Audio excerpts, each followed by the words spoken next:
Hello everyone, ज्ञान अर्जित में आप सभी का स्वागत है। एडुटेरिया वार्षिकी 2025 एडिशन में दिया गया प्रैक्टिस सेट 17 और 18 को सॉल्व करेंगे। प्रैक्टिस सेट 17 में दिया गया टॉपिक है केंद्रीय बजट 2025-26 से संबंधित प्रश्न। तो चलिए बिना देर किए शुरू करते हैं आज का पहला सवाल। केंद्रीय वित्त मंत्री निर्मला सीतारमण द्वारा मोदी सरकार के तीसरे कार्यकाल का दूसरा बजट कब पेश किया गया है? केंद्रीय वित्त मंत्री निर्मला सीतारमण द्वारा मोदी सरकार के तीसरे कार्यकाल का दूसरा बजट कब पेश किया गया है? 1 फरवरी 2025 को पेश किया गया है। Option A right answer. दूसरा सवाल है, वित्त मंत्री निर्मला सीतारमण द्वारा पेश किए गए बजट में विकास के कितने इंजनों को रेखांकित किया गया है? वित्त मंत्री निर्मला सीतारमण द्वारा पेश किए गए बजट में विकास के कितने इंजनों को रेखांकित किया गया है? 4 इंजनों को। Option B right answer. केंद्रीय बजट 2025 की थीम निम्न में क्या थी? केंद्रीय बजट 2025 की थीम निम्न में क्या थी? सबका विकास। Option C right answer. वित्त मंत्री निर्मला सीतारमण द्वारा 2025 में पेश किया गया बजट इनके द्वारा पेश किए गए बजट का कौन सा क्रम था? 8वां क्रम था। Option C right answer. केंद्रीय बजट 2025-26 के अनुसार कुल व्यय कितना होने का अनुमान लगाया गया है? 50,65,345 crore. Option D right answer.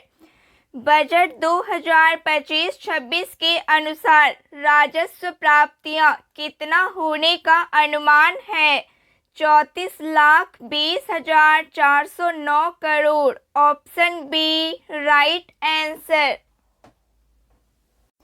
Budget 2025-26 के अनुसार राजकोषीय घाटा कितना होने का अनुमान है? 15,68,936 करोड़ होने का अनुमान है। बजट 2025-26 के अनुसार प्रभावी राजस्व घाटा कितना होने का अनुमान है? 5,23,846 करोड़ होने का अनुमान है।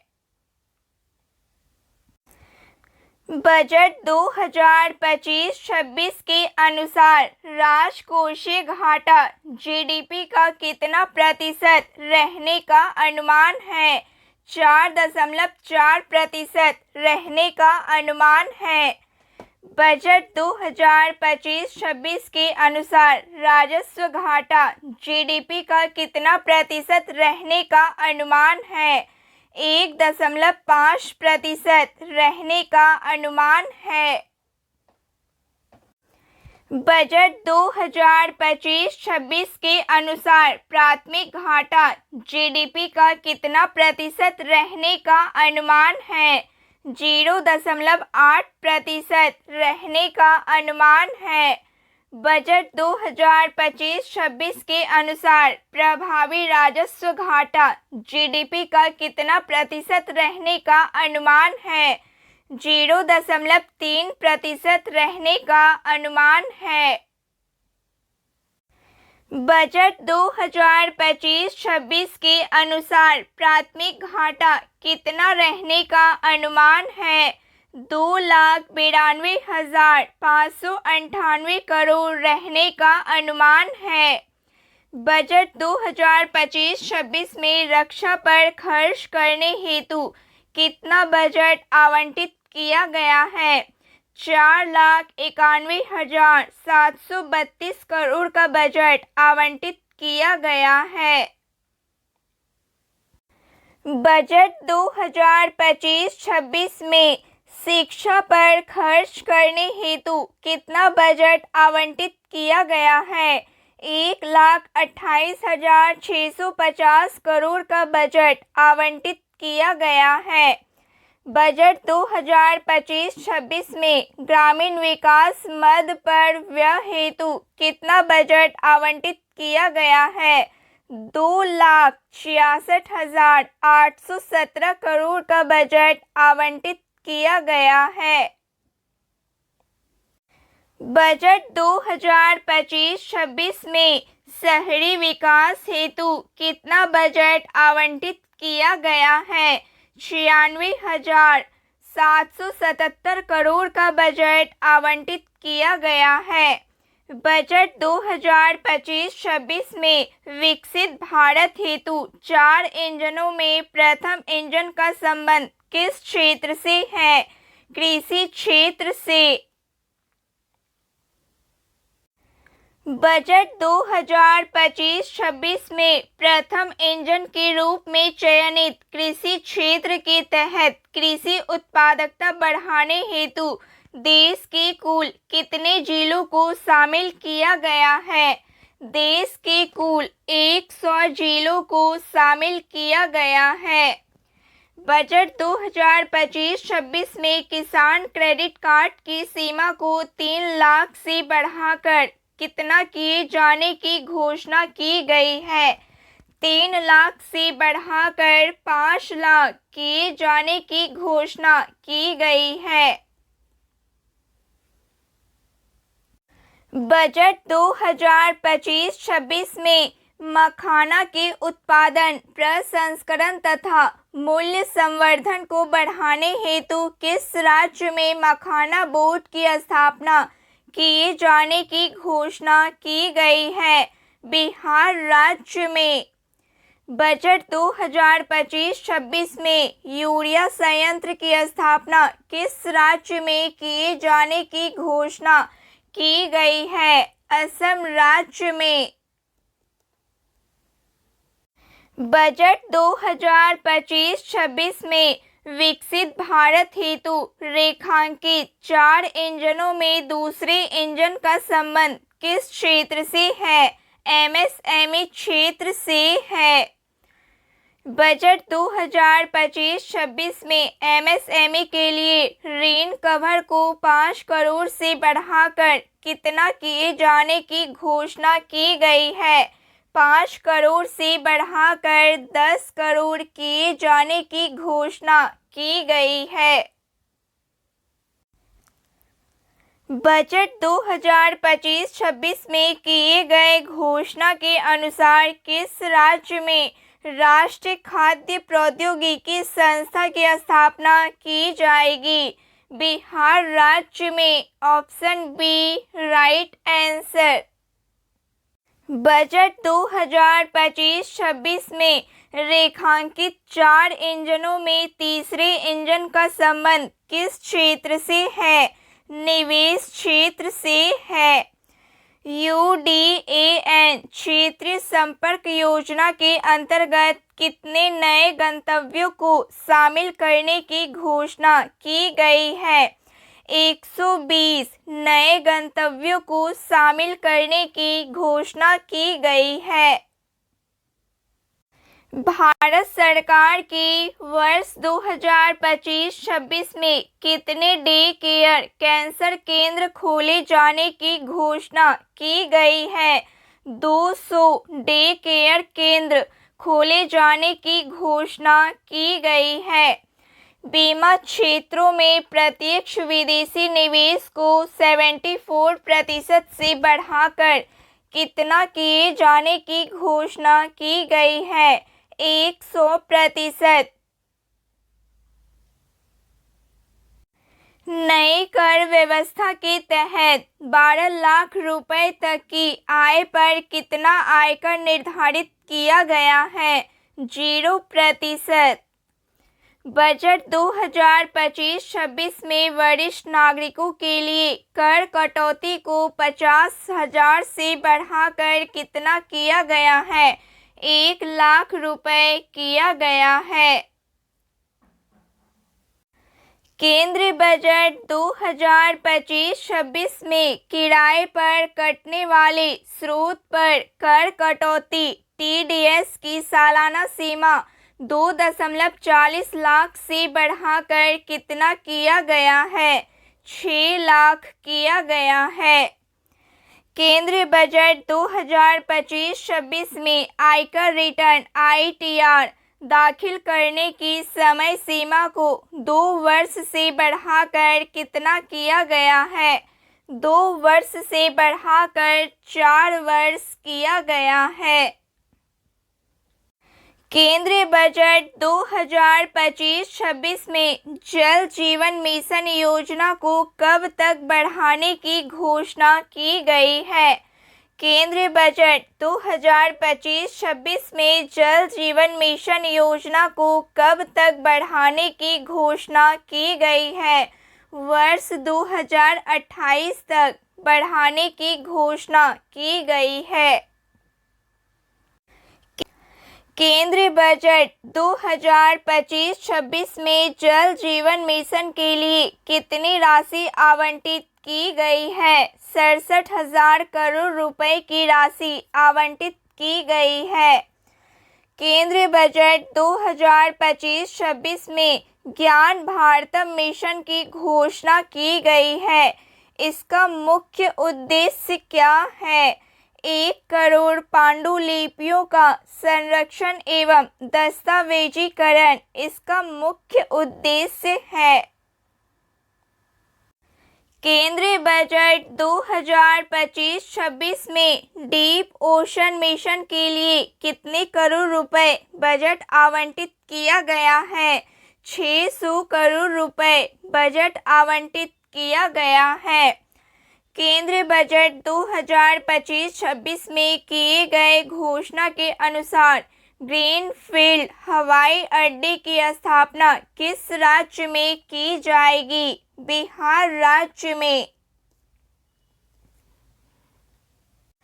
केंद्रीय बजट 2025-26 में मनरेगा हेतु कितनी राशि आवंटित की गई है? 86,000 करोड़ रुपए। Option D right answer.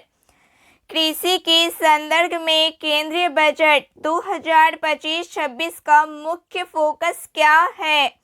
कृषि क्षेत्र में विदेशी निवेश को बढ़ाना है। कृषि उत्पादकता का आयात बढ़ाना है, ये नहीं है। कृषि उत्पादकता में वृद्धि और किसानों की आय सुधारना मुख्य फोकस है। ऑप्शन डी A+C दोनों है। केंद्रीय बजट 2025-26 के तहत आत्मनिर्भरता मिशन का फोकस किन दालों पर है? अरहर, उड़द, मसूर, इनमें से सभी दालों पर है। Option D right answer. केंद्रीय बजट 2025-26 में कितनी जीवन रक्षक दवाओं को सीमा शुल्क से पूरी तरह छूट देने की घोषणा की गई है? 36 जीवन रक्षक दवाओं को सीमा शुल्क से पूरी तरह छूट देने की घोषणा की गई है। शिक्षा क्षेत्र में AI को बढ़ावा देने के लिए कितने रुपए की लागत से नया सेंटर ऑफ एक्सीलेंस स्थापित करने की घोषणा की गई है? शिक्षा क्षेत्र में AI को बढ़ावा देने के लिए कितने रुपए की लागत से नया सेंटर ऑफ एक्सीलेंस स्थापित करने की घोषणा की गई है? 500 करोड़ रुपए की लागत से।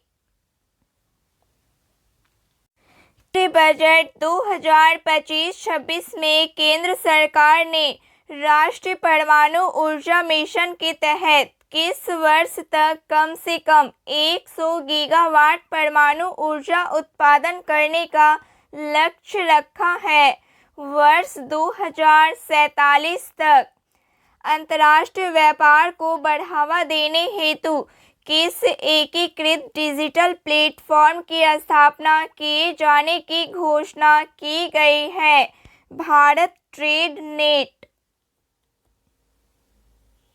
केंद्र बजट 2025-26 में किस विधेयक के तहत 100 से अधिक प्रावधानों को अपराध मुक्त करने का प्रस्ताव है? जन विश्वास विधेयक 2.0। भारत ने 2025 के लिए संयुक्त राष्ट्र बजट में कितने मिलियन डॉलर का योगदान दिया है? 37.64 मिलियन डॉलर का योगदान दिया है। केंद्र वित्त मंत्री ने आधारभूत भू-स्थानिक अवसंरचना और डेटा विकसित करने के लिए किस मिशन की घोषणा की है? राष्ट्रीय भू-स्थानिक मिशन की घोषणा की है। केंद्रीय बजट 2025-26 में किन समूहों पर ध्यान केंद्रित करते हुए विकास उपायों का प्रस्ताव दिया गया है? गरीब समूहों पर, युवा, अन्नदाता, नारी समूहों पर ध्यान केंद्रित करते हुए विकास उपायों का प्रस्ताव दिया गया है। Option D right answer. केंद्रीय बजट 2025-26 द्वारा जारी आंकड़ों के अनुसार वर्ष 2025-26 में सबसे ज़्यादा खर्च किस क्षेत्र में किया जाएगा? केंद्रीय बजट 2025-26 द्वारा जारी आंकड़ों के अनुसार वर्ष 2025-26 में सबसे ज़्यादा खर्च किस क्षेत्र में किया जाएगा? रक्षा क्षेत्र में किया जाएगा। Option B right answer. Practice set 18 में दिया गया टॉपिक है आर्थिक सर्वेक्षण 2024-25 से संबंधित प्रश्न। पहला प्रश्न है, वित्त मंत्री निर्मला सीतारमण द्वारा किस तिथि को आर्थिक सर्वेक्षण 2024-25 संसद में पेश किया गया? वित्त मंत्री निर्मला सीतारमण द्वारा किस तिथि को आर्थिक सर्वेक्षण 2024-25 संसद में पेश किया गया? 31 जनवरी 2025 को संसद में पेश किया गया। Option A right answer. दूसरा सवाल है, वर्ष 2025 में जारी आर्थिक सर्वेक्षण 2024-25 को कितने अध्यायों में विभाजित किया गया है? 13 अध्यायों में विभाजित किया गया है। वित्त वर्ष 2025 में भारत की वास्तविक जीडीपी वृद्धि कितना रहने का अनुमान है? 6.4% रहने का अनुमान है। वर्ष 2024 में मुद्रास्फीति दर 5.4% से घटकर कितना हो गया है? 4.9% हो गया है। आर्थिक सर्वेक्षण 2024-25 के अनुसार बीमा प्रीमियम में कितने प्रतिशत की वृद्धि दर्ज की गई है? 7.7% की वृद्धि दर्ज की गई है। आर्थिक सर्वेक्षण 2024-25 में जारी आंकड़ों के अनुसार पेंशन क्षेत्र में कितने प्रतिशत की वृद्धि दर्ज की गई है? 16%। आर्थिक सर्वेक्षण 2024-25 के अनुसार निर्यात क्षेत्र में कितने प्रतिशत की वृद्धि दर्ज की गई है? 6%। आर्थिक सर्वेक्षण 2024-25 के जारी आंकड़ों के अनुसार सेवा क्षेत्र में कितने प्रतिशत की वृद्धि दर्ज की गई है? 11.6% की वृद्धि दर्ज की गई है। सूचना एवं सेवाओं के निर्यात में भारत 2024-25 में विश्व में कौन से स्थान पर रहा? दूसरा स्थान पर रहा। आर्थिक सर्वेक्षण 2024-25 के अनुसार भारत का विदेशी मुद्रा भंडार कितना बिलियन अमेरिकी डॉलर रहा है? 640.3 बिलियन अमेरिकी डॉलर रहा है। IMF द्वारा जारी आंकड़ों के अनुसार FY26 तक मुद्रास्फीति कितना होने का अनुमान है? 4% होने का अनुमान है। वित्त वर्ष 2024-25 में कितने किलोमीटर राष्ट्रीय राजमार्ग का निर्माण किया जाएगा? 5,853 किलोमीटर का निर्माण किया जाएगा। आर्थिक सर्वेक्षण 2024-25 के अनुसार दिसंबर 2024 तक अक्षय ऊर्जा क्षमता के सालाना आधार पर कितने प्रतिशत की वृद्धि दर्ज की गई है? 5.8% की वृद्धि दर्ज की गई है। आर्थिक सर्वेक्षण 2024-25 में जारी आंकड़ों के अनुसार ऑटोमोबाइल की बिक्री में कितने प्रतिशत की वृद्धि दर्ज की गई है? 12.5% की वृद्धि दर्ज की गई है। आर्थिक सर्वेक्षण 2024-25 के अनुसार वित्त वर्ष 2024 में बेरोजगारी दर घटकर कितना प्रतिशत रह गया? 3.2%। आर्थिक सर्वेक्षण 2024-25 के आंकड़ों के अनुसार कर्मचारी भविष्य निधि संगठन का निवल अंशदान 61 लाख से बढ़कर कितना हो गया है? 131 लाख हो गया है। आर्थिक सर्वेक्षण 2024-25 के अनुसार वित्त वर्ष 2024 में कुल बीमा प्रीमियम 7.7% से बढ़कर कितना पहुंच गया है? 11.2 लाख करोड़ रुपए पहुंच गया है। Mercer CFA institute global pension index 2024 के अनुसार भारत का समग्र सूचकांक मान वर्ष 2023 में 45.9 से घटकर वर्ष 2024 में कितना हो गया है? 44 हो गया है। राष्ट्रीय पेंशन प्रणाली और अटल पेंशन योजना के भारत में पेंशन अभिदाताओं की संख्या में 2023 की तुलना में कितने प्रतिशत की वृद्धि दर्ज की गई है? 16% की वृद्धि दर्ज की गई है। केंद्र सरकार ने किस तिथि को सरकारी कर्मचारियों के लिए एकीकृत पेंशन योजना UPS की स्वीकृति दी है? 24 अगस्त 2024 को।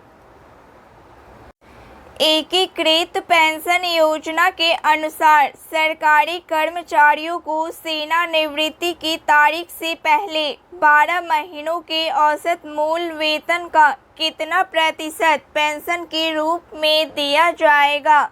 50%। एकीकृत पेंशन योजना के अनुसार सरकारी कर्मचारियों को सेवानिवृत्त होने पर प्राप्त होने वाले अंतिम 12 माह के औसत मूल वेतन का 50% दिए जाने की घोषणा की गई है। इस योजना का लाभ लेने हेतु कर्मचारियों को कम से कम कितने वर्ष सरकारी सेवा करना अनिवार्य है? कम से कम 25 वर्ष। एकीकृत पेंशन योजना UPS के तहत न्यूनतम कितनी पेंशन की राशि निर्धारित की गई है? 10,000 प्रति माह की राशि निर्धारित की गई है। एकीकृत पेंशन योजना यूपीएस के तहत पेंशन भोगियों को प्राप्त होने वाले न्यूनतम पेंशन 10,000 के लिए कम से कम कितने साल की सेवा अनिवार्य है? 10 साल की सेवा अनिवार्य है। 2025 में जारी आर्थिक सर्वेक्षण 2024-25 के अनुसार सीमेंट उत्पादन में भारत का स्थान विश्व में क्या है? भारत का स्थान विश्व में दूसरा है। आर्थिक सर्वेक्षण 2024-25 के आंकड़ों के अनुसार भारतीय रेलवे आईआर का विश्व में रेल नेटवर्क के मामले में कौन सा स्थान है? चौथा स्थान है। निम्नलिखित कथनों पर विचार करें। बैंकिंग प्रणाली में एनपीए घटकर 12 वर्षों के निम्नतम स्तर 2.6% पर आ गया है। वित्त वर्ष 25 में कृषि क्षेत्र के 3.8% की दर से बढ़ने की उम्मीद है। सूचकांक द्वारा मापी गई खाद्य मुद्रास्फीति वित्त वर्ष 24 में 7.5% थी। निम्नलिखित में से कौन सा कथन सही है? ऑप्शन डी सभी सही है। 31 दिसंबर 2024 तक पूंजी बाजार में निवेशकों की संख्या कितनी हो गई है? 13.2 करोड़ हो गई है। आर्थिक सर्वेक्षण 2024-25 में उल्लिखित निम्नलिखित कथनों को पढ़ें। असत्य कथन का चयन करें। भारत की औसत आयु 29 वर्ष है। 2026 तक निर्भरता अनुपात घटकर 54.3% होने की उम्मीद है। भारत की 26% जनसंख्या 10 से 24 वर्ष की आयु वर्ग में है। प्रश्न के अनुसार असत्य कथन ऑप्शन ए केवल एक है। 2023-24 में रोजगार में कृषि का हिस्सा कितना है? 46.1% है। आर्थिक सर्वेक्षण 2024-25 के अनुसार 2029-30 तक गिग कार्यकाल के कितने प्रतिशत तक पहुंचने का अनुमान है? 23.5 करोड़ पहुंचने का अनुमान है। आर्थिक सर्वेक्षण 2024-25 के अनुसार प्रवासी भारतीयों की संख्या कितनी हो गई है? 32 मिलियन हो गई है। आर्थिक सर्वेक्षण 2024-25 के अनुसार भारत की डिजिटल अर्थव्यवस्था के 1 ट्रिलियन अमेरिकी डॉलर को पार करने का अनुमान कब तक है? वर्ष 2025 तक। भारत में किस नवीकरणीय ऊर्जा क्षेत्र में सबसे अधिक रोजगार उपलब्ध है? भारत में किस नवीकरणीय ऊर्जा क्षेत्र में सबसे अधिक रोजगार उपलब्ध है? जल विद्युत क्षेत्र में। आर्थिक सर्वेक्षण 2024-25 के अनुसार ग्रामीण और शहरी भारत में औसत मासिक प्रति व्यक्ति व्यय कितना है? ग्रामीण में 4,122 रुपये और शहरी भारत में 6,996 रुपये है। Option A right answer. पर विचार करें, उपयुक्त में कौन से कथन सत्य है? 1 जनवरी तक 36.36 करोड़ से अधिक आयुष्मान कार्ड जारी किए जा चुके हैं। इनमें 49% महिलाएं हैं। उत्तराखंड सरकार द्वारा ई-स्वास्थ्य धाम पोर्टल शुरू किया गया है। ऑप्शन डी सभी सही है। अर्थव्यवस्था सर्वेक्षण 2024-25 में वर्षा जल संचयन पर केंद्रित जल जगाड़ अभियान का उल्लेख किया गया है। अर्थव्यवस्था सर्वेक्षण 2024-25 में वर्षा जल संचयन पर केंद्रित जल जगाड़ अभियान का उल्लेख किया गया है। यह किस राज्य से संबंधित है? यह 36 राज्य से संबंधित है। भारत में स्थापित उत्पादक क्षमता का सही क्रम अवरोही क्रम में चुनें। सौर, पवन, जल विद्युत एवं gas. Option A right answer. वित्त वर्ष 2024 में कृषि खाद्य निर्यात का मूल्य, जिसमें प्रसंस्कृत खाद्य निर्यात भी शामिल है, कितना पहुंच गया है? 46.44 बिलियन अमेरिकी डॉलर पहुंच गया है। आर्थिक सर्वेक्षण 2024-25 के अनुसार कृषि और संबद्ध क्षेत्रों में शीर्ष 3 अग्रणी प्रदर्शन करने वाले कौन से राज्य हैं? आंध्र प्रदेश, मध्य प्रदेश और तमिलनाडु राज्य हैं। आर्थिक सर्वेक्षण 2024-25 के अनुसार सितंबर 2024 तक भारत का विदेशी ऋण कितना है? 711.8 बिलियन अमेरिकी डॉलर है। आर्थिक सर्वेक्षण 2024-25 के अनुसार विदेशी मुद्रा भंडार के मामले में भारत का स्थान क्या है? भारत का स्थान चौथा है। आर्थिक सर्वेक्षण 2024-25 के अनुसार भारत 5 ट्रिलियन अमेरिकी डॉलर की अर्थव्यवस्था कब तक बन जाएगा? वर्ष 2027-28 तक बन जाएगा। निम्नलिखित में से कौन सा सही सुमेलित है? क्षेत्र एवं विश्व में भारत का स्थान सीमेंट उत्पादक दूसरा सबसे बड़ा, कपड़ा एवं परिधान निर्यातक छठा सबसे बड़ा, दवा उद्योग तीसरा सबसे बड़ा है। Option A right answer. 26 नवंबर 2024 तक एमएसएमई कितने व्यक्ति को रोजगार दे रहे हैं? 26 नवंबर 2024 तक एमएसएमई कितने व्यक्ति को रोजगार दे रहे हैं? 23.24 करोड़ व्यक्तियों को रोजगार दे रहे हैं। सही कथन चुनें। प्राथमिक स्तर पर स्कूल छोड़ने वालों की संख्या 1.9% है। उच्च प्राथमिक स्तर पर स्कूल छोड़ने वालों की संख्या 5.2% है। माध्यमिक स्तर पर स्कूल छोड़ने वालों की संख्या 14.1% है। ऑप्शन सी सभी सही है।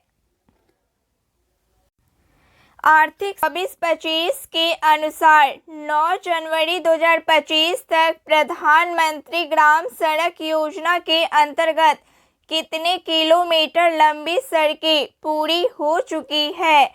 7,70,983 किलोमीटर। भूजल संसाधनों के प्रबंधन और विनियमन के लिए केंद्रीय भूजल प्राधिकरण द्वारा कौन सा पोर्टल लॉन्च किया गया है? भूनीर पोर्टल लॉन्च किया गया है। आर्थिक सर्वेक्षण 2024-25 के अनुसार 31 अक्टूबर 2024 तक कुल दूरसंचार घनत्व कितना है? आर्थिक सर्वेक्षण 2024-25 के अनुसार 31 अक्टूबर 2024 तक कुल दूरसंचार घनत्व कितना है? 84% है। आर्थिक सर्वेक्षण 2024-25 के अनुसार भारत में कुल कितने क्रियाशील जल मार्ग हैं? आर्थिक सर्वेक्षण 2024-25 के अनुसार भारत में कुल कितने क्रियाशील जल मार्ग हैं? 26 क्रियाशील जल मार्ग हैं। Option A right answer. तो फ्रेंड्स, आज के लिए बस इतना ही। क्लास अच्छी लगी हो प्लीज़ लाइक शेयर सब्सक्राइब जरूर करें। धन्यवाद।